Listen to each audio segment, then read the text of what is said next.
Hi guys, welcome back to my channel. Today it's lunch time, and for my lunch mayroon akong pritong fish. This is pampano plus the pritong talong or eggplant, and then for the dipping mayroon tayong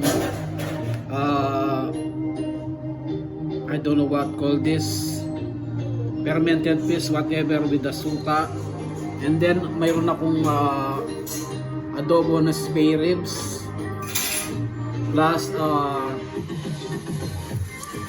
fresh vegetable spring roll as you can see, and then for the side dish mayroon akong roasted zucchini and then the Chinese grill.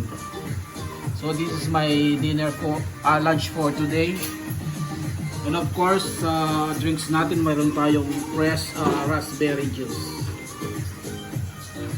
So this is my lunch for today.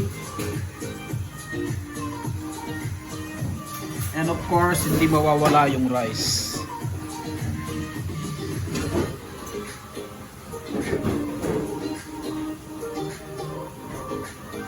Okay guys, thank you for watching. Please don't forget to hit like and subscribe on my channel for more food videos. Bye!